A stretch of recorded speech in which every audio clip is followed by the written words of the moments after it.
ప్రేమ బాణం మూడవ భాగం. రెండవ భాగంలో కరుణాకర్ హైదరాబాద్ వెళ్లే ముందు ప్రీతిని ప్రతాప్ అంకుల్ వాళ్ళ ఇంట్లో వదిలి వెళ్తాడు. వాళ్ళు బాగా ఎంజాయ్ చేస్తారు. తర్వాత ప్రీతి వెళ్ళిపోయాక ప్రతాప్ అంకుల్ వాళ్ళు ప్రీతిని మిస్ అవుతారు. ప్రతాప్ వాళ్ళ ఇంట్లో అభిరామ్ని కలుసుకుంటుంది ప్రీతి. కానీ తరువాత కరుణాకర్ ప్రీతి అన్న అని తెలిసి రగిలిపోతాడు. కారణం సువర్ణతో పెళ్లి ఆగిపోయి సువర్ణ తనకు కాకుండా పోవడానికి కారణం కరుణాకరమని. అభిరామ్ సువర్ణ పెళ్లి నిశ్చయమే ఉంటుంది. పెళ్లి రోజు దగ్గర పడుతోంది. సరిగ్గా 10 రోజులు టైం ఉంది. అభిరామ్ తల్లి ఉత్తరం రాసింది కొడుక్కి త్వరగా ఆఫీస్కి సెలవు పెట్టి వచ్చేయమని. వెంటనే బయలుదేరి వచ్చేస్తున్నాను అంటూ జవాబు రాశాడు. ఊరు వెళ్లే ముందు సువర్ణను తీసుకుని బట్టల షాపుకి వస్తువుల షాపుకి వెళ్ళాడు. ఆమెకు తన డబ్బుతో నచ్చిన చీరలు కొన్నాడు. వద్దంటున్నా వినకుండా మెడలో హారం గాజులు కొన్నాడు. ఇక కొన్నవి చాలని ఇంకా ఏం కొంటాడో అని అతన్ని బలవంతంగా తీసుకొచ్చేసింది. అభిరామ్ అతను ఉంటున్న రూమ్ ఖాళీ చేసేయడానికి నిశ్చయించుకున్నాడు. పెళ్ళయ్యాక కూడా ఆ రూమ్లో ఏముంటామని 2 గదులు, వంటగది, భోజనాల హాలు ఉన్న ఇల్లు ఒకటి చూసి అడ్వాన్స్ ఇచ్చేసి ఫస్ట్కి దిగుతామని చెప్పేశాడు. సువర్ణ మనసులో లేదు. ఇద్దరూ కలిసి ఇల్లు చూసి అడ్వాన్స్ ఇచ్చొచ్చారు. ఆ ఇంట్లో తమిద్దరూ గడపబోయే రోజులు తలుచుకుంటూ పొంగిపోయింది. ఇంకా 10 రోజులే ఉంది పెళ్ళి అనుకుంటే మనసులో ఆనందం పట్టలేకపోతోంది. అభిరామ్ ఆమెకు చెప్పి ఊరు వెళ్ళిపోయాడు. అభిరామ్ ఇంటి దగ్గర సువర్ణ ఇంటి వద్ద పెళ్లి పనులు చురుగ్గా సాగుతున్నాయి. అతని మనసుకి సంతోషంగా హాయిగా అనిపించసాగింది. కోరుకున్న వ్యక్తి, మనసుకు నచ్చిన వ్యక్తి తన సొంతం కాబోతోంది. ప్రేమించుకొని పెళ్లి చేసుకున్న వాళ్ళు చాలా కొద్దిమంది అదృష్టవంతులుంటారు. అలాంటి అదృష్టవంతులు తమిద్దరు అనుకున్నాడు. తల్లి తన మాట వినగానే వెంటనే అంగీకరించింది. తల్లి ఏమంటుందో ఏమో అని మొదట భయపడ్డాడు. ఆవిడ సంతోషంగా ఒప్పుకోవటంతో చాలా సంతోషం అనిపించింది. తన పెళ్లికి ఎవరూ ఎలాంటి అభ్యంతరం చెప్పలేదు. అదే అతనికి సంతోషంగా ఉంది. పెళ్ళికి 5 రోజుల్లోకి వచ్చేసింది. పెళ్లికి బయలుదేరి వెళ్ళడానికి బస్సులు మాట్లాడుకున్నారు. అన్ని ఏర్పాట్లు అయిపోయాయి. సువర్ణ ఇంటి వద్ద నుండి మనిషి కబురు పట్టుకొచ్చాడు. పెళ్ళికి అది మామూలేగా. పెళ్లివారి నుండి ఏదైనా కబురు రావటం అభిరామ్ ఏం ఆశ్చర్యపోలేదు. ఆ మనిషి రావటం చూసి ఆ వచ్చిన మనిషిని తాపిగా నవ్వుతూ పలకరించాడు. ఆ వచ్చిన అతని ముఖంలో కంగారు కనిపిస్తోంది. అభిరామ్ని పక్కకు తీసుకెళ్ళి విషయం చెప్పాడు. అంతే, అలా ఉండిపోయాడు. ఏమైంది? అసలు జరిగిందేమిటి? నిజమా? అసలు ఇతడేం చెప్తున్నాడు? జరిగింది గుర్తుకు తెచ్చుకుంటున్న అభిరామ్ బాధగా కళ్ళు మూసుకున్నాడు. సువర్ణ అనుకున్నాడు. ఆ విషయం తలుచుకోవాలంటేనే భయం, గుర్తుకు వస్తే బాధ, ఆలోచిస్తుంటే ఏదో పగ, ఆవేశం తలెత్తుతాయి. అభిరామ్ ఇక ఆ విషయం ఆలోచించడానికి ఇష్టపడని వాడిలా దృష్టి టీవీ మీద నిలిపాడు. బరువుగా నిట్టూర్చాడు. తన ఒంటరి జీవితానికి అర్థం లేదు. భగవంతుడు తనని ఎందుకలా శపించాడో అర్థం కాదు. తను ఏం అపకారం చేశాడని తనకి శిక్ష ఎందుకు విధించాడు? మనసంతా బాధగా విలవిలలాడినట్టుగా అనిపించసాగింది. కరుణాకరానికి ఏ ఊరైనా వెళితే అక్కడ పనుల్లో మనుషుల్లో పడి సువర్ణ గురించిన ఆలోచనలు తాత్కాలికంగా మర్చిపోతుంటాడు. మళ్ళీ ఇంటికి వచ్చేసరికి ఆమె గురించిన ఆలోచనలు గుమ్మంలోనే ఎదురైనట్టు ఉంటాయి. ప్రీతి ఇంట్లో లేదు. ఫ్రెండ్స్తో సినిమాకి వెళ్తానని చెప్పి వెళ్ళింది. ఎవరో ఫ్రెండ్స్ వస్తే వాళ్ళతో మాట్లాడి పంపించేశాడు. అతనికి మునుపటిలా ఎక్కడికి వెళ్ళాలనిపించటం లేదు. ఏమాత్రం తీరిక దొరికినా సువర్ణ గురించి ఆలోచిస్తూ కూర్చోవాలనిపిస్తుంది. కరుణాకర్ సిగరెట్ వెలిగిస్తూ ఆమె గురించి ఆలోచించసాగాడు. ఆ రోజు ఆమె ఆఫీస్ దగ్గర కనిపించి అలా వెళ్ళిపోగానే అతనిలో పట్టుదల, పంతం ఇంకా హెచ్చయ్యాయి. ఆమెను ఒంటరిగా ఎలా కలుసుకోవటం అనుకున్నాడు. సువర్ణ ఆఫీస్ అయ్యాక ఇంటికి వచ్చి స్నానం చేసి బట్టలు మార్చుకొని ముస్తాబయ్యి బీచ్ వైపు బయలుదేరింది. ఆ బయలుదేరి వెళ్ళటం కరుణాకర్ ఫ్రెండ్ చూశాడు. వెంటనే ఈ విషయం అతని ఇంటికి ఫోన్ చేసి చెప్పాడు. సువర్ణ కోసమే కరుణాకర్ గాలిస్తున్నాడని తెలిసి ఫోన్ ద్వారా ఆ విషయం తెలియగానే కరుణాకర్ వెంటనే కారులో బయలుదేరి బీచ్ వైపు వెళ్ళాడు. సువర్ణ బీచ్లో ఒంటరిగా కూర్చుని ఉండటం కనిపించింది. దూరాన్ని నుండి ఆమెనే గమనిస్తున్నాడు. ఎవరి కోసమైనా చూస్తోందా, లేక చల్లగాలి కోసం ఒకతే వచ్చి కూర్చుందా అని ఆలోచించసాగాడు. సువర్ణకి అభిరామ్ వస్తానని చెప్పడంతో అతని కోసం ఎదురు చూస్తూ కూర్చుంది. ఆ విషయం కరుణాకరానికి తెలియదు. సువర్ణ ఆఫీస్ నుండి రోజు కంటే త్వరగా వచ్చేసింది ఇంటికి. ఆమె వెళ్ళిపోయాక అభిరామ్ ఆఫీస్కి ఫోన్ చేశాడు. తనకి ఆ రోజు రావడానికి కుదరదు, ఫ్రెండ్కి ఒంట్లో బాగోలేదు, చూడ్డానికి వెళ్తున్నాను, నువ్వు బీచ్కి వెళ్ళొద్దు అని చెప్పడానికి. ఆమె వెళ్ళిపోయిందని తెలిసి సరే చూసి ఇంటికి వెళ్ళిపోతుందిలే అని ఊరుకున్నాడు. ఆ విషయం సువర్ణకు తెలియక అతని కోసం ఎదురు చూస్తూ చాలాసేపు అలా కూర్చుండిపోయింది. దూరాన్ని నుండి కరుణాకర్ గమనిస్తూనే ఉన్నాడు. ఆమె అలాగే కూర్చుని ఉండటం అతను అనుకున్నాడు ఒక్కతే వచ్చిందని. సువర్ణ అభిరామ్ కోసం చాలాసేపు ఎదురు చూసి ఇక విసుగేసి ఇంటికి వెళ్ళడానికి లేచి నిలబడింది. కరుణాకర్ దూరాన్ని నుండి చూసి చేతిలో సిగరెట్ కింద పారేసి ఆమె వస్తున్న వైపు నడుచుకుని ఎదురు వెళ్ళాడు. అతన్ని చూస్తున్న ఎందుకో ఒక్కసారి ఉలిక్కిపడ్డట్టయింది. పలకరిస్తూ దగ్గరగా వచ్చాడు. అడుగు ముందుకు వెయ్యబోతున్నదల్లా ఆ ప్రయత్నం మానుకుని అలా నిలబడిపోయింది. ఏమిటి అలా చూస్తున్నారు? నేను కరుణాకరాన్ని, ఇంకా గుర్తుకు రాలేదా? నవ్వాడు. ఆమెకి ఒళ్ళు మండిపోయింది. సువర్ణ నవ్వలేదు. ముఖం సీరియస్గా పెట్టింది. ఇతనికి ఇంకా చనువిస్తే ఆ చనువుని ఇంకా అసహ్యంగా చేస్తాడు. ఈ పరిచయాన్ని తుంచేయటం మంచిది అనుకుంది. సుందరీమణులకి పలుకే బంగారం అనుకుంటాను అంటూ ఆమె కళ్ళలోకి సూటిగా చూస్తూ నవ్వాడు. పని పాట లేక అల్లరి చిల్లరగా తిరిగే వాళ్ళకి సమయం సందర్భం ఉండదనుకుంటాను. అమ్మాయి వెంటపడటమే వారికి ఆనందం అనుకుంటాను అంది శాంతంగా. ఎంత శాంతంగా అన్నా ఆ మాటలు పదునుగా కత్తుల్లా అనిపించాయి.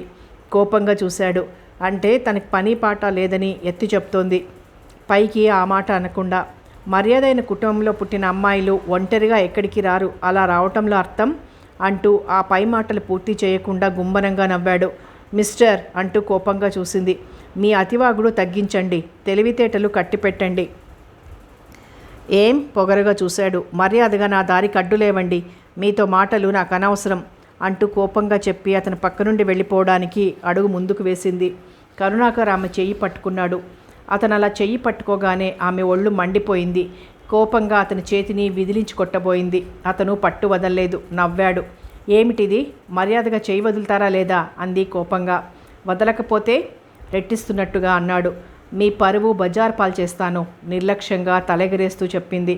అలా బజార్ పాలు చేస్తావో, ఎలా బజార్ పాలు చేస్తావో నేను చూస్తాను అంటూ ఆమె చేతిని ఇంకా బలంగా పట్టుకుంటూ ఒక్క గుంజు గుంజి దగ్గరకు లాక్కున్నాడు. అదనుగా లాగిన ఆ విసురుకి తూలి అతని గుడ్డల మీద పడింది సువర్ణ. అతను చేసిన పనికి ఒళ్ళు మండిపోయింది. మరుక్షణంలో అతని చెంపలు రెండు అదిరిపోయాయి. అంతే, ఆమె చెయ్యి వదిలిపెట్టేశాడు. ఒక ఆడపిల్లకు ఇంత పొగరా అన్నట్టు చూశాడు. జాగ్రత్త, ఒళ్ళు దగ్గర పెట్టుకుని మర్యాదగా మసులుకోండి అంటూ ఘాటుగా చెప్పి పొగరగా ముందుకు దూసుకుపోయింది. ఒక్క ఉదుటిన వెళ్ళి ఆమెను పట్టి ఆపవచ్చు. నువ్వేమన్నావు మళ్ళీ అను చెప్తాను అని నిలదీసి అడిగి తగినట్టు చెయ్యవచ్చు. తనున్న చోట ఎంత నిర్మానుష్యంగా ఉన్నా అటువైపుగా ఎవరో ఇద్దరు తమ వైపే నడుచుకురావడంతో ఆ ప్రయత్నం మానుకున్నాడు. ఆమె వెళ్ళిన వైపే కోపంగా చూస్తూ నిలబడిపోయాడు. ఫ్రెండ్స్కి ఆ విషయం తెలిసిపోయి గట్టిగా చప్పట్లు కొట్టి నవ్వేశారు. నీ తెలివితేటలు అంతేరా, అంత డాబు కబర్లు చెప్పావు అంటూ ఎగతాళి చేయగానే అతనికి మరింత పట్టుదల పెరిగిపోయింది. చూస్తారుగా నేనంటే ఏమిటో అన్నాడు ఛాలెంజ్ చేస్తూ. అందరూ చూద్దామంటే చూద్దామన్నారు. దాంతో అతనికి ఇంకా పంతం పెరిగిపోయింది. అదే విషయం ఆలోచించసాగాడు. కరుణాకర్ ఇంటికొచ్చి భోజనం చేశాక ఆ రోజు రాత్రి తల్లి అతనితో అంది, బాబు నీతో కొన్ని విషయాలు మాట్లాడాలనుకుంటున్నాను. ఏమిటమ్మా అన్నాడు. ఏ విషయం మాట్లాడుతుందా అన్నట్టు. అదే బాబు, నీ పెళ్లి విషయం అంటూ ఆవిడ కొడుక్కెదురుగా కుర్చీలో కూర్చుంది. పెళ్లి విషయం అనగానే అతనిలో ఉత్సాహం చచ్చిపోయింది. బలవంతంగా తల్లి ఏ సంబంధమైనా కుదిర్చేసి పెళ్లి జరిపిస్తుందేమో అని భయం కూడా కలిగింది. నా పెళ్లికి అప్పుడే ఏం తొందరమ్మా అంటూ నవ్వాడు. ఆవిడెప్పుడు ఆ విషయం ఎత్తినా తప్పించుకోవడానికే చూస్తాడు. అతనికి అంత తొందరగా పెళ్లి చేసుకోవటం ఇష్టం లేదు కూడా. మగవారు పెళ్లి చేసుకుంటే సంసారంలో పడి యంత్రంలా తయారవుతారని అతని భయం. పెళ్లికి అప్పుడే ఏం తొందర అంటావు, ఎప్పుడూ అదే మాట. పెద్దవాళ్ళం చూడు, మాకు నీ పెళ్లి కళ్ళతో చూడాలని ఉండదు. పెళ్ళి ఇప్పుడు వద్దన్నా ఎప్పటికైనా చేసుకోవాల్సిందే కదా. ఏ వయసులో జరగవలసిన ముచ్చట ఆ వయసులో జరిగితేనే అందం అందావిడ కొడుక్కి నచ్చి చెప్తున్న ధోరణిలో. అతను మాట్లాడలేదు. తల్లి ఎదురుగా ఎప్పుడూ ఎక్కువ మాట్లాడు. తండ్రి పోయిన తర్వాత కూడా బిజినెస్ విషయాలు అన్నీ ఆవిడే చూసుకుంటూ తనకి చెల్లికి ఏ లోటు లేకుండా ఎంతో ప్రాణంగా చూస్తూ వచ్చింది. తల్లి అంటే అతనికి ప్రాణ సమానమే. బయట ఎన్ని తిరుగుళ్ళు తిరిగినా, ఎంత అల్లరిగా తిరిగినా ఇంట్లో మాత్రం తల్లి మాటకు ఎదురు చెప్పడు. ఆవిడ ఎంతంటే అంతే. పెళ్లి విషయంలో మాత్రం ఏదో సాకు చెప్పి మెల్లగా తప్పించుకుంటాడు, తల్లి మనసు నొప్పించకుండా. ఆవిడ కూడా ఎక్కువ కొడుకుని ఏం బలవంత పెట్టేది కాదు.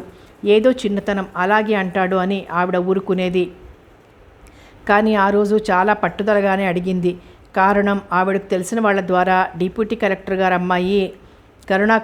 అమ్మాయిని కరుణాకర్కి ఇస్తామని కబురు చేశారు. ఒక్కతే అమ్మాయి, ఆస్తంతా ఆమెదే. అమ్మాయి చాలా అందంగా ఉంటుందని చెప్తున్నారు. ఇంతకంటే మంచి సంబంధం ఎక్కడి నుండి వస్తుంది? కరుణ ఒప్పుకుంటే ఇంతకంటే ఏం కావాలి అనుకుందావిడ. ఏమిటి కరుణ మాట్లాడవు? తల్లివైపు చూసి నవ్వాడు.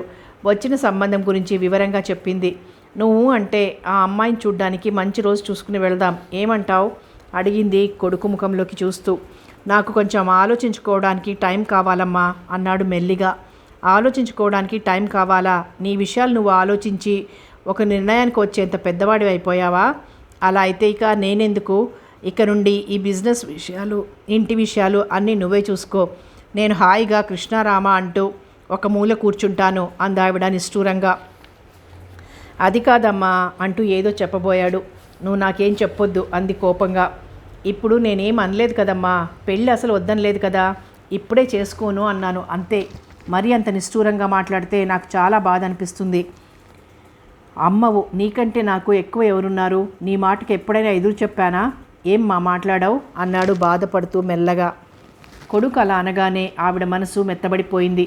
పైకి మాత్రం మౌనంగా ఉండిపోయింది. అమ్మా అంటూ దగ్గరగా వచ్చి ఆవిడ చేతులు పట్టుకున్నాడు. కొడుకు వైపు చూసి చిరునవ్వు నవ్వింది. నీ మీద నాకు ఏం కోపం లేదు బాబు.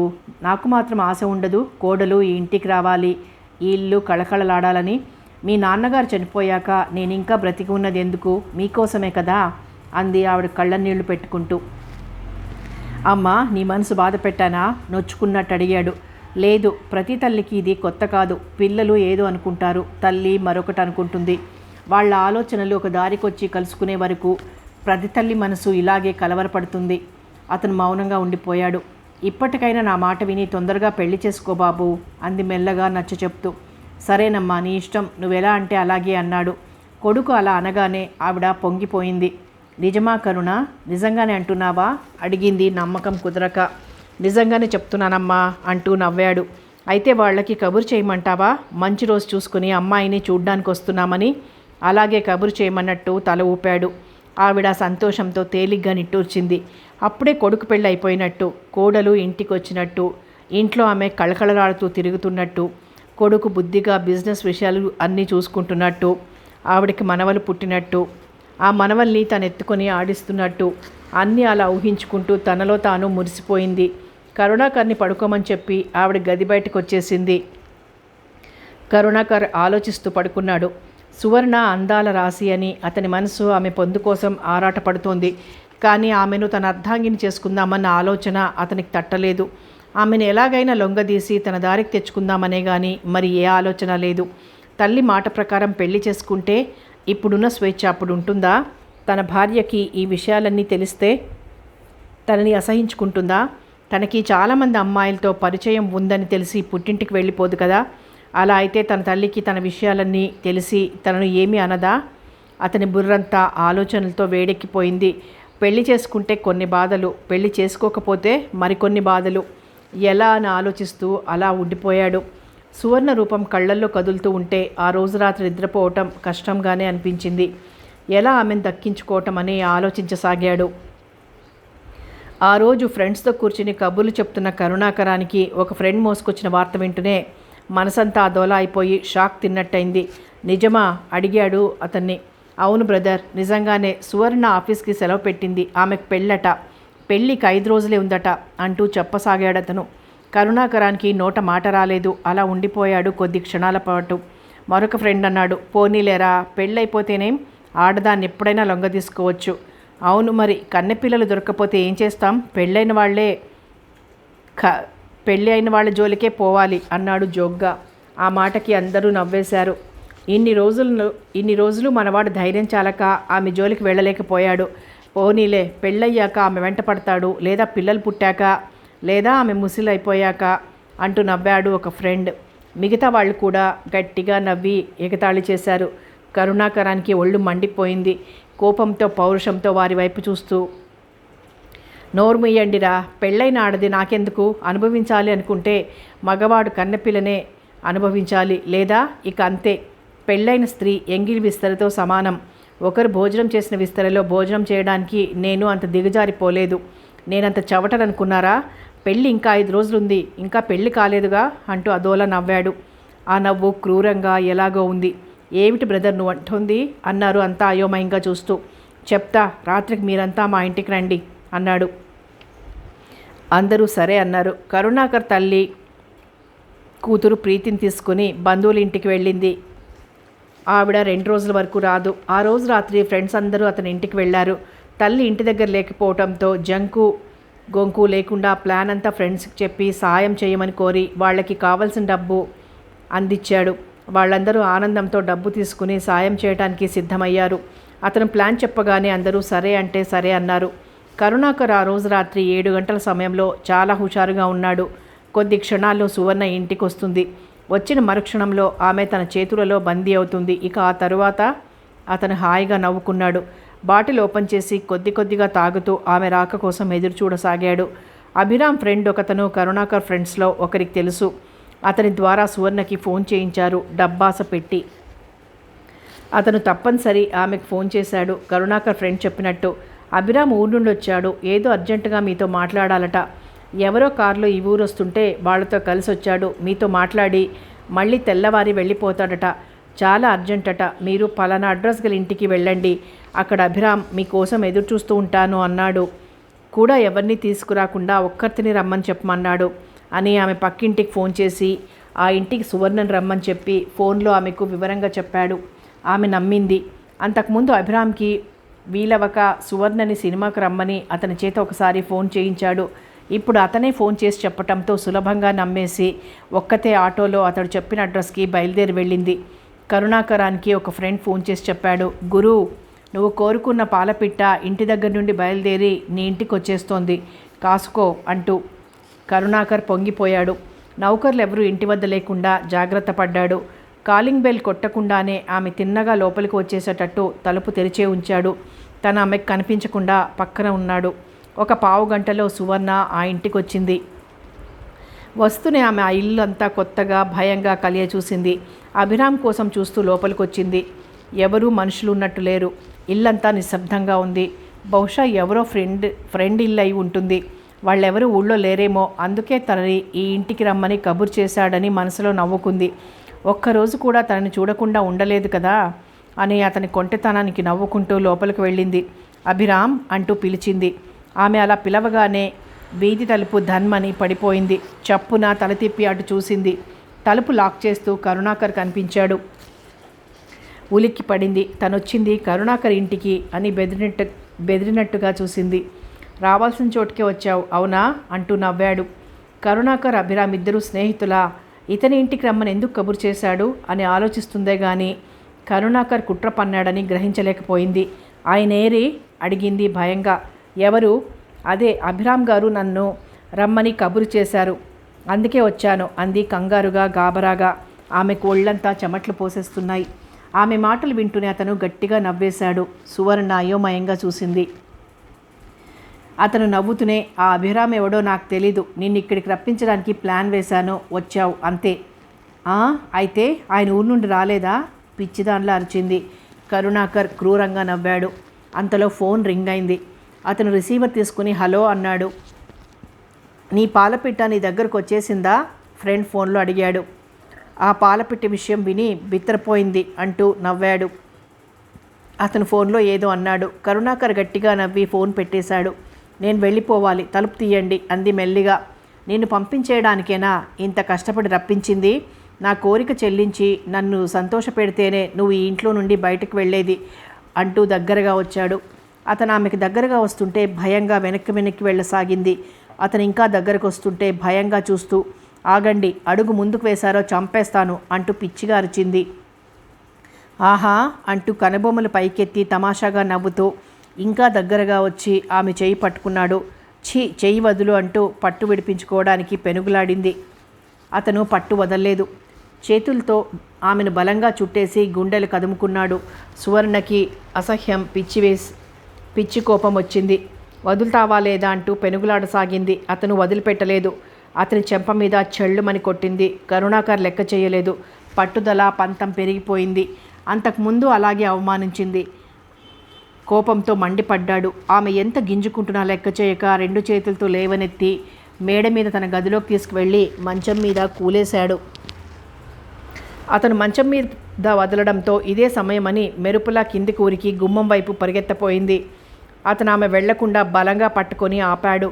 కరుణాకర్ గుండెల మీద 2 చేతులతో బలంగా గుద్ది పిచ్చి ఆవేశంతో ఉడికిపోతూ అతను లెక్క చేయకుండా ఆమెను 2 చేతులతో చుట్టేసి మంచం మీదకి లాగాడు. మీకు పుణ్యం ఉంటుంది, నన్ను విడిచిపెట్టండి అంటూ బ్రతిమాలి ప్రాధేయపడి ఏడ్చి కోపగించుకుని చివరకు మాట్లాడే ఓపిక లేక అలసిపోయినట్టు మంచం మీద అలా పడిపోయింది. కరుణాకర్ విజయ్ గర్వంతో ఆమెను తనలో ఐక్యం చేసుకున్నాడు. తెల్లవారేసరికి కరుణాకర్ కళ్ళు విప్పి చూసేసరికి తన పక్కన సువర్ణ లేదు. తలుపులు లాక్ చేసి ఉన్నాయి. ఎలా వెళ్ళిపోయిందో అతనికి అర్థం కాక గదంతా కలియ చూశాడు. గదిలో ఒక వారగా కింద కూర్చొని మోకాళ్ల మీద తలాంచుకొని వెక్కి వెక్కి ఏడుస్తూ కనిపించింది. ఒక్కసారిగా అతనికి మత్తు వదిలిపోయినట్టయింది. అతనెందరో అమ్మాయిలతో స్నేహం చేశాడు, డబ్బు వెదజల్లాడు. అమ్మాయిలందరూ డబ్బు చూసి నవ్వుతూ కోరి దగ్గరకు వచ్చి ఒడిలో వాలిన వాళ్లే. కానీ ఇలా కదిలి కదిలి ఏడ్చిన వాళ్ళెవరూ లేరు. చిత్రంగా అనిపించి అదోలా చూశాడు. ఆమె ఏడ్పు రాను రాను హృదయ విదారకంగా గుండెల్ని కలిచేసేట్టుగా వినిపిస్తుంటే అతను ఒక్కసారిగా ఎలాగో అయిపోయాడు. సువర్ణను చూస్తుంటే మనసు మెత్తబడి జాలితో నిండిపోయింది. అందరి అమ్మాయిల్లా కాక సువర్ణ ప్రత్యేకంగా కనిపించసాగింది. డబ్బు కోసం కాక తన ఇంటి గౌరవాన్ని శీలాన్ని ప్రాణంగా భావించే అమ్మాయిలు కూడా ఉంటారని మొదటిసారిగా తెలుసుకున్నాడు ఆమెను చూస్తూనే. అతనికి తల్లి మాటలు గుర్తుకొచ్చాయి. పెళ్లి చేసుకోమని పట్టుపట్టటం, తన వలన పాపం ఈమె జీవితం ఎలాగూ నాశనమైంది. ఈమె మెడలో 3 ముళ్ళు వేసి తన అర్ధాంగిగా చేసుకుంటే ఆలోచించుకొని తల పంకించి మంచం దిగి వెళ్ళి ఆమె వైపుగా నడిచి మోచేయి ఒకటి కింద ఆంచినట్టుగా ఆమె దగ్గర కూర్చుని తల మీద చెయ్యి వేసి జాలిగా ప్రేమగా పిలిచాడు, సువర్ణ అంటూ. ఆమె చివ్వున తలెత్తి చూసింది.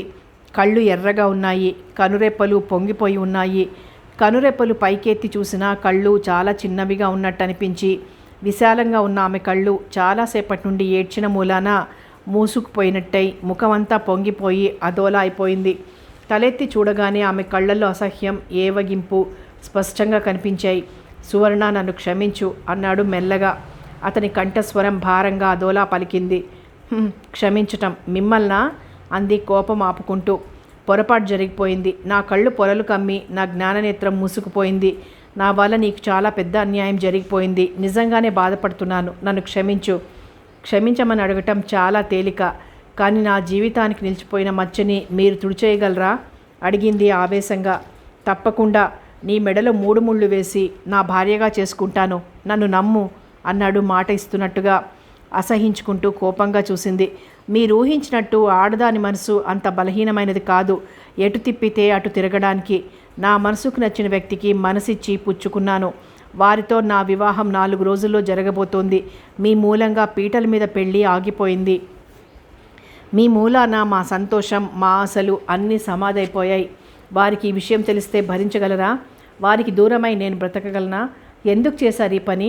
నా మీద ఎందుకు ఇలా కక్ష కట్టారు? నేను మీకేం అపకారం చేశాను? మీకంత కసి కోపం ఉంటే ఒక్కసారి కత్తి తీసుకుని పొడిచి చంపేయలేకపోయారా? మీ కక్ష చల్లారిపోను, మీ కోపం తగ్గిపోను అంటూ తల గట్టిగా కొట్టుకొని ఏడవసాగింది. అభిరామ్, మీకు నా ముఖం ఎలా చూపించను? ఇప్పుడు ఏం చెయ్యను? నాకు ఏమిటి దారి అంటూ చేతుల్లో ముఖం దాచుకొని వెక్కి వెక్కి ఏడవసాగింది. సువర్ణ అంటూ ఓదార్చసాగాడు. ఆమె చర్రుమంది. దూరంగా ఉండండి. ఒంటి మీద మళ్ళీ చెయ్యి వేశారో ప్రాణం తీస్తాను అంది తోక తొక్కిన తాచులా బుసలు కొడుతూ. కరుణాకర్ అలా ఉండిపోయాడు. అతనికి నోట మాట రాలేదు. ఆమె ఉన్నట్టుండి ఏడ్పు టక్కున ఆపేసింది. ఒక్కసారిగా తలెత్తి కళ్ళు తుడిచేసుకుంది. వెంటనే లేచి నిలబడింది అతని వైపు చూస్తూ. ముందు తలుపులు తెరవండి అంది. ఆమె కంఠస్వరం కంగుమంది. ఇప్పుడు ఎక్కడికి వెళ్తావు? అయోమయంగా చూస్తున్నాడు. ముందు తలుపులు తెరవమని చెప్పాను, తెరవండి అంది ప్రశ్నలు వేయకుండా. చెప్పినట్టు చేయండి అన్నట్టున్నాయి ఆమె చూపులు. ఇప్పుడు ఏం చెప్పినా వినేటట్టు లేదు. ఇప్పుడు వెళ్ళిపోనిచ్చి తర్వాత మెల్లగా నచ్చ చెప్పొచ్చు అనుకుని ఆమె చెప్పినట్టు తలుపులు తెరిచాడు. ఆమె యంత్రంలా అడుగులో అడుగు వేస్తూ కదలకుండా అలా తిన్నగా నడుచుకుంటూ వెళ్ళసాగింది. సువర్ణ, వెళ్ళిపోతున్నావా? ఎక్కడికి అడగకుండా ఉండలేకపోయాడు. కావాలనుకుంటే వెళ్ళలేని చోటుకి, వెళ్ళిన వాళ్ళు తిరిగి రాలేని చోటుకి అంది ఎటో చూస్తూ విరక్తిగా. అంటే అతనికి నిజంగా అర్థం కాలేదు. మీరు చేసిన అత్యాచారానికి అన్యాయానికి చెప్పమన్న జవాబు అంటూ చరచరా వీధిలోకి వెళ్ళిపోయింది. ఆమె వెళ్ళిన వైపే చూస్తూ అలా ఉండిపోయాడు. ఆమె మాటలు అతనికి అర్థం కాలేదు. ఆ రోజు వెళ్ళిన సువర్ణ మళ్ళీ ఈ రోజు వరకు కనిపించలేదు. ఆ తర్వాత అతను ఆమె కోసం చాలా చోట్ల వెతికాడు. ఇంట్లో ఉందేమో అనుకుంటే ఫ్రెండ్స్ ద్వారా తెలిసింది సువర్ణ పెళ్ళి జరగలేదని. ఆమె ఫలానా రోజు రాత్రి ఎక్కడికో వెళ్ళింది. ఆ వెళ్ళటం ఇంటికి తిరిగి రాలేదట అని తెలిసింది. అంటే ఆమెను ఆ రాత్రి తన ఇంటికే ప్లాన్ వేసి రప్పించాడు. తెల్లవారి వెళ్ళిపోయింది. అంటే ఆమె ఇంటికి వెళ్ళలేదన్నమాట. ఎక్కడికి వెళ్ళినట్టు, ఏమైనట్టు? అతను ఆమె కోసం ఎంత గాలించినా దొరకలేదు. సువర్ణ ఆత్మహత్య చేసుకుని ఉంటుంది అని తను చేసిన పనికి తనలో కుమిలిపోసాగాడు. అటు సువర్ణ గురించి ఆలోచనలు, బెంగ ఆమెను మర్చిపోలేకపోతున్నాడు. తరువాత అతని తల్లి కోడలు ఇంటికి రావాలని, కొడుక్కి ఎంత త్వరగా పెళ్లి చేయాలని ఆశపడిందో ఆ ఆశ తీరకుండానే ఆవిడ చనిపోవటంతో బిజినెస్ విషయాలు, చెల్లెల గురించి అన్ని బాధ్యతలు అతని నెత్తిన పడటంతో మనిషి కృంగిపోయి యాంత్రికంగా తయారయ్యాడు. మనిషిలో మునుపటి గర్వం ఇప్పుడు మచ్చుకైనా లేదు. అతను పెళ్లి చేసుకోలేదు.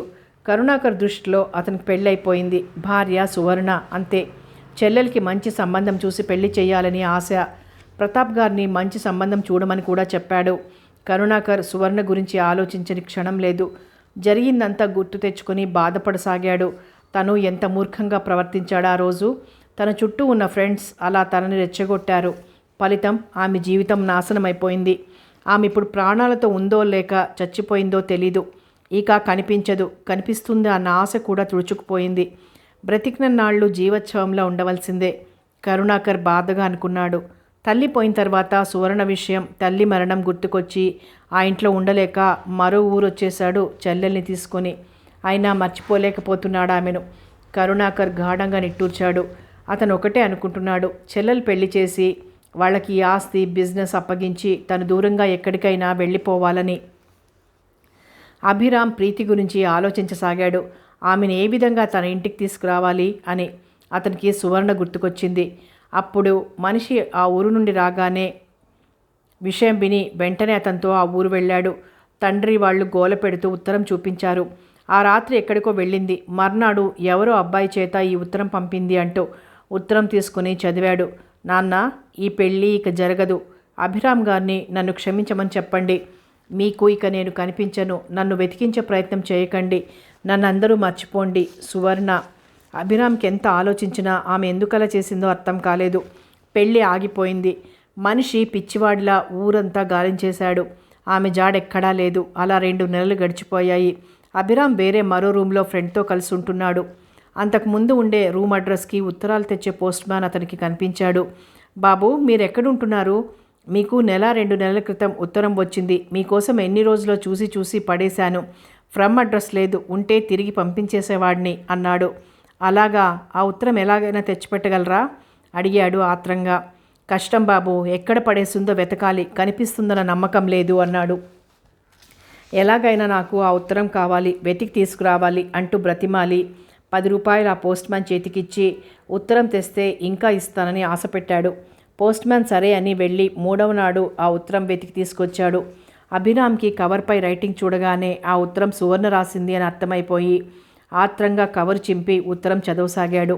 నా ప్రియమైన అభిరామ్ గారు అని పిలిచే అర్హత పోగొట్టుకుని రాస్తున్న అభాగ్యురాలి మాట ఒకటి వినమని ప్రాధేయపడుతున్నాను.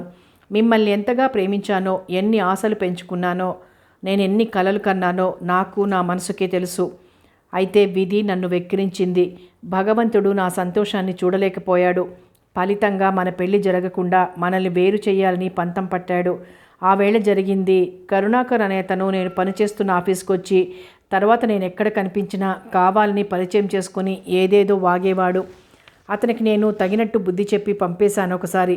మీరు మీ ఊరు వెళ్ళిపోయాక మీ ఫ్రెండ్ ఫోన్ చేసి మీరు ఊరు నుండి వచ్చారని, నాతో అర్జెంటుగా మీరేదో మాట్లాడాలి అనుకుంటున్నారని, పలానా ఇంటి దగ్గర మీరు నా కోసం ఎదురు చూస్తుంటారని అతను చెప్పాడు. నేను నమ్మాను. వెంటనే ఆటోలో ఆ ఇంటికి వెళ్ళాను. అది కరుణాకర్ ఇల్లు. ఇంట్లో ఎవరూ లేరు. అంతా మోసమని అప్పుడు తెలిసింది. మీరు కబురు చేశారని వచ్చిన నాకు అంతా అర్థమైపోయింది. తప్పించుకోవడానికి వీలు లేకపోయింది. నా శక్తి అంతా కూడదీసుకొని అతనితో పోరాడాను. అయినా ఫలితం దక్కలేదు. ఆ దుర్మార్గుడు నా కన్యత్వాన్ని దోచుకున్నాడు. నా జీవితమే అంధకార బంధురమైపోయింది. నేను అంటూ ఇంకేం మిగల్లేదు. పారిజాత పుష్పం ఎంత పవిత్రమైందైనా బురదలో పడిపోతే అదే పువ్వుతో భగవంతుడికి పూజ చెయ్యలేం కదా. అలాగే నేను కూడా కన్యత్వాన్ని పోగొట్టుకున్న నేను పెళ్లిపీటల మీద మీ పక్కన కూర్చుని మీ చేత తాళి కట్టించుకునే అర్హత పోగొట్టుకున్నాను. శరీరాన్ని మరొకరికి అర్పించి మీ భార్యగా మీతో సంసార జీవితం సాగించలేను. నవ్వుతూ బ్రతకలేను. అనుక్షణం నలిగిపోతూ ప్రతిక్షణం కుమిలిపోతూ నరకయాతన అనుభవించలేను. నాకు ఈ జీవితం వద్దు. నేను ఈ భూమి మీద బ్రతకలేను. అందుకే ఈ జన్మలో నా ముఖం మీకు చూపించకూడదన్న ఉద్దేశంతో నా ప్రాణాలు తీసుకుంటున్నాను. చనిపోయే ముందు మనసారా కోరుతున్న కోరిక నన్ను క్షమించమని, నన్ను ఇక మర్చిపోమ్మని. కావాలని పీటల మీద పెళ్లి తప్పించి మిమ్మల్ని అవమానించలేదని ఆ విషయం మీకు తెలియచేసుకుంటున్నాను. నన్ను మన్నించండి. ఇక నన్ను వెతికే ప్రయత్నం చేయొద్దు. ఈ ఉత్తరం మీకు అందేసరికి నేను అంటూ భూమి మీద ఉండను. మీ సువర్ణ కాబోయి కాలేకపోయి చివరకు గుప్పెడు మన్నుగా మారిపోతున్న అభాగ్యురాలు సువర్ణ. ఆ ఉత్తరం చదువుకుని కదిలి కదిలి ఏడ్చాడు. సువర్ణ, నీకు అన్యాయం చేసిన ఆ దుర్మార్గుడెవరు? కరుణాకర్ అంటే ఎవరు? వాడి ఇల్లెక్కడా? వాడు కంటికి కనిపిస్తే రక్తం కళ్ళ చూడాలని అతడి కోసం పగలు రాత్రి వెతికాడు. కరుణాకర్ పేరు అంటే తెలుసు కానీ ఇల్లు తెలీదు. ఎప్పుడు అతన్ని చూడలేదు. సువర్ణ చనిపోయి 6 నెలలు కావస్తోంది. సంవత్సరం పూర్తి అవుతోంది. అనగా అతని ఫ్రెండ్ కనిపించి పశ్చాత్తాపపడుతూ అసలు విషయం మెల్లగా చెప్పాడు. వాళ్ళు బలవంతంగా నా చేత మీ సువర్ణకి అలా ఫోన్ చేయించారు అంటూ. అతని అడ్రస్ తెలియగానే కోపాన్ని పట్టలేక కరుణాకర్ ఇంటికి వెళ్ళాడు. అతను మరో ఊరు వెళ్ళిపోయాడని తెలిసింది. అతని అడ్రస్ కోసం గాలించసాగాడు. అంతలో అభిరామ్ తల్లి చనిపోవటం కొద్ది రోజులు ఆ బెంగతో గడిచిపోయింది. కొడుకు పెళ్ళి అలా అయింది. కొడుకు అలా పిచ్చివాడిలా తయారవటంతో పద్మావతమ్మ బెంగతో మంచం పట్టి ప్రాణం వదిలింది. అభిరామ్ మరో ఊరు వెళ్ళిపోయాడు. సువర్ణ గురించిన ఆలోచనలతోనే అతను రోజంతా గడుపుతున్నాడు. ఒక ఫ్రెండ్ ద్వారా కరుణాకర్ ఆ ఊళ్ళో ఉంటున్నాడని తెలిసింది. అతను ప్రాణ స్నేహితుడు కావడంతో విషయం చెప్పాడు.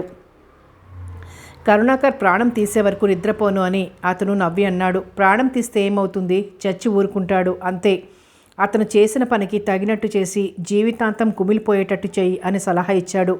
అభిరామ్కి ఆ సలహా నచ్చింది. ఆ ప్రకారం చేయడానికే నిశ్చయించుకున్నాడు. కరుణాకరానికి పెళ్లి కాలేదని తెలిసింది. భార్యని అవమానించాలనుకున్నాడు. ఎలా అనుకున్నాడు? అక్క చెల్లెళ్ళు ఎవరైనా ఉన్నారా అని ఆరా తీశాడు. చెల్లెలు ఒకటి ఉందని, ఆమె పేరు ప్రీతి అని తెలుసుకున్నాడు. కరుణాకరానికి బుద్ధి చెప్పే రోజు దగ్గర పడుతుందని ప్రీతిని చూశాడు. ప్రతాప్ గారింట్లో మాట్లాడాడు కూడా. ఇక తను రంగంలోకి దిగాలి అనుకున్నాడు. ప్రీతిని తన ఇంటికి ఎలా ఏ విధంగా తీసుకురావాలని ఆలోచించసాగాడు. కక్షతో అతని హృదయం రగిలిపోతోంది. ప్రీతి చాలా అందమైంది. ఆమెకు అన్నగారి విషయం తెలీదు. ఆమె ఒక విధంగా అమాయకురాలే. అయితే కర్కోటకుడైన కరుణాకరానికి చెల్లెలు కావటమే అసలు పాపం. అన్న చేసిన పాపానికి చెల్లెలు శిక్ష అనుభవించి తీరాలి. చెల్లెల్ని చూసి జీవితాంతం కుమిలి కుమిలి ఏడ్వాలి. అప్పుడు గాని తన కక్ష చల్లారదు. అప్పుడు గాని తన మనసు శాంతించదు. అభిరామ్ కోపంతో ఊగిపోయాడు. సువర్ణ సువర్ణ అంటూ తనలో తాను కుమిలిపోయాడు. రోజురోజుకి అతనిలో ఆవేశం, కోపం, కక్ష పెరిగిపోతున్నాయి. సమయం కోసం కాచుకొని కూర్చున్నాడు. ప్రతాప్ గారు హడావిడి పడిపోతున్నారు. టైం అయింది, నేను వెళ్తున్నాను. కరుణ, ప్రీతి వాళ్ళ ఫోన్ ఎంగేజ్, నేను వెళ్ళాక నువ్వు ట్రై చేయి అని హడావిడిగా కారు డ్రైవ్ చేసుకుంటూ వెళ్ళిపోయాడు. ఆవిడ అనుకున్నారు, ఎవరైనా వస్తున్నారంటే ఇతను తెగ హడావిడి పడిపోతారు అని విసుక్కుంటూ ఫోన్ ఎత్తి వాళ్ళ నంబర్ డయల్ చేశారు. కరుణాకర్ ఫోన్ ఎత్తాడు. నేను కరుణ. ప్రీతి ఉందా? లేదా ఆంటీ, ప్రీతి వాళ్ళ ఫ్రెండ్ మ్యారేజ్కి వెళ్ళింది. 2 రోజులు పోయాక వస్తుంది. మీకు చెప్పమంది, అనుకోకుండా వెళ్ళింది, అందుకే మీకు చెప్పలేకపోయింది అని చెప్పాడు. ఓహో అలాగా, పోనీలే, ఏదో కొంచెం చేంజ్గా ఉంటుంది. ఏం లేదు బాబు, అంకుల్ చెప్పమన్నారు. ఈరోజు వాళ్ళ బ్రదర్, సన్ వాళ్ళ ఫ్యామిలీతో వస్తున్నారు. ఈవినింగ్ ఇంటికి తీసుకొద్దామని అనుకుంటా అని అన్నాడు. నేను ఈవినింగ్ అటువైపు వస్తున్నాను ఆంటీ, సో నేనే వస్తానని చెప్పండి. రేపు ఎప్పుడైనా ఇక్కడికి రావచ్చు. ఏమంటారు? ప్రీతి కూడా ఉంటుంది కదా, అందుకని అన్నాడు కరుణాకర్. అలాగే బాబు, మీ అంకుల్తో చెప్తాను. సరే ఉంటాను, ప్రీతి రాగానే ఫోన్ చేయి అని చెప్పారు. నేను చెప్పనక్కర్లేదా ఆంటీ, ప్రీతి రాగానే తనే ఫోన్ చేస్తుంది అని నవ్వేసి ఉంటానా ఆంటీ అన్నాడు కరుణాకర్.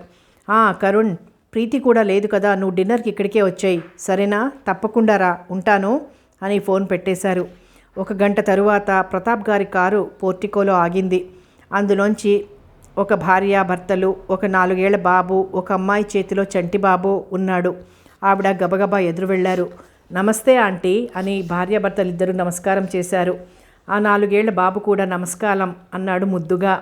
ఆవిడ ముందు చూడలేదు. ఆ బాబు అలా అన్న తర్వాత ఒకసారి చూసి నమస్కారం నమస్కారం అంటూ ఆ 4 ఏళ్ల బాబుని ఎత్తుకుంది. రండి బాబు రామ్మ అని ఆ అమ్మాయి భుజం మీద చెయ్యి వేసి లోపలికి తీసుకువెళ్లారు. ఆ 4 ఏళ్ల బాబు ఆవిడ ముఖంలో ముఖం పెట్టి నువ్వెవలు అని ప్రశ్నించాడు. ఓరి భడవా అని ఆవిడ గట్టిగా నవ్వేశారు. ఏయ్ బాబు, తప్పు కదూ, నానమ్మని అలా అడగొచ్చా? ఆవిడ అడిగారు. నీ పేరేమిటి బాబు అని. 2 చేతులు అటు ఇటు తిప్పుతూ బాబు అన్నాడు. మీ అమ్మ పేరు అని అడిగారు ఆవిడ. అమ్మ అని అన్నాడు నవ్వి. నువ్వు స్నానం చేస్తావా అని అడిగారు. అమ్మాయి అరుణ, నువ్వు స్నానం చేయి, నేను బాబుకు స్నానం చేయిస్తాలే. నేను చేయించేస్తాను ఆంటీ, మళ్ళీ మీకు శ్రమేముందమ్మా, నేను చేయిస్తాను, కానీ నువ్వు వెళ్ళి స్నానం చేసిరా అని ఆ అమ్మాయి చంటి బాబుని మంచం మీద పడుకోబెట్టి స్నానానికి బట్టలు తీసుకొని బాత్రూంలోకి వెళ్ళింది. బాబుని తీసుకుని ఆవిడ ఇంకా బాత్రూంలోకి వెళ్తూ వేడి నీళ్లు తీసుకురమ్మని పనిపిల్లని వంటగదిలోకి పంపించారు. ఈలోగా బాబు చల్లటి నీళ్లున్న బకెట్లో చేయి పెట్టి ఐష్ చలి అన్నాడు. ఆవిడ నవ్వుతూ, నీకు చల్లటి నీళ్లు పొయ్యన్లేరా, వేడి నీళ్ళు తెప్పిస్తున్నా, కాస్త ఆగు అన్నారు. సాయంకాలం 5 గంటలకి అందరూ లాన్లో కూర్చున్నారు. బాబు లాన్లో చుట్టూ తిరుగుతూ గట్టిగా అరుస్తూ ఆడుకుంటున్నాడు. కరుణాకర్ కారు ఆపి లోపలికి నడుచుకుంటూ లాన్లోకి వస్తున్నాడు. బాబు కరుణాకర్ని చూడకుండా గుద్దుకున్నాడు. అరరే అంటూ బాబుని చేత్తో ఆపి బొగ్గ మీద తట్టి చిన్నగా నవ్వుకుంటూ వెళ్ళిపోయాడు. బాబు ముందు తెల్లబోయి తర్వాత మళ్ళీ మామూలుగా ఆడుకోసాగాడు. కానీ కరుణాకర్కి బాబుని ముట్టుకోగానే ఏదోలా అయింది. ఎందుకో బాబుని వెనక్కి వెళ్ళి ఎత్తుకోవాలనే కోరిక బలంగా అనిపించసాగింది. కానీ బాగోదు అని ఊరుకున్నాడు. Pratap garu, hi Karuna, meet mister Madhav and his wife Aruna అని చెప్పి, హీఈస్ మిస్టర్ కరుణాకర్ అని.